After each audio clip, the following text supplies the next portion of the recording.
সূরাতুল হাশরের এই 20 নম্বর আয়াতে আল্লাহ তাআলা বলছেন, যারা জান্নাতে যাবে আর যারা জাহান্নামে যাবে তারা কখনো সমান নয়।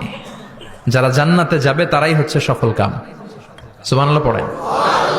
এখন সিদ্ধান্ত আপনার নিতে হবে, আপনি কই যাবেন, আমি কই যাব। আল্লাহ তো বলে দিলেন, the people of heaven and the people of hellfire are not equal. The people of heaven gained the ultimate success. সর্বোচ্চ সফলতা অর্জন করেছে তারা, জান্নাতি হয়েছে যারা। ঠিক কি না? সফলতার মানদণ্ড আল্লাহ কোরআনে অনেকগুলো দিয়েছেন।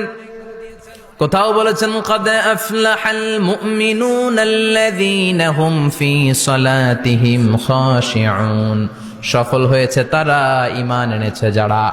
আবার কোথাও বলেছেন, قد أفلح من زكاها وقد خاب من دساها।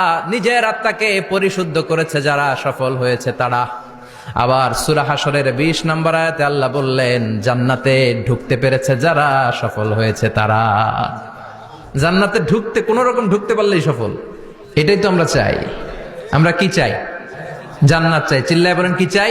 এজন্য আলটিমেট সাকসেস যদি অর্জন করতে চাই, আমাদেরকে জান্নাতি হতে হবে, আমাদেরকে বুদ্ধিমান হতে হবে, যোগ বিয়োগ দিয়ে হিসাব কষে আমাদের পা ফেলতে হবে। মুমিনরা বোকা হয় না, মুমিনরা অথর্ব হয় না, মুমিনরা তাওয়াক্কুল করে কার উপর? আর মুমিনদের টার্গেট হলো জান্নাত। মুমিনদের টার্গেট কি? আবার অন্য আয়াতে আল্লাহ বললেন, ফামান যুহজিহা আনিন নারি ওয়া উদখিলাল জান্নাতা ফাকাদ ফাজ ওয়া মাল হায়াতুদ দুনিয়া ইল্লা মাতাউল গুরুর। জাহান্নাম থেকে যারা বের হওয়ার সার্টিফিকেট পেল, জাহান্নাম থেকে যারা মুক্তি পেল, আর জান্নাতে ঢোকার গ্যারান্টি যারা পেল, তারাই হলো আসল সফল। সুবহানাল্লাহ পড়েন।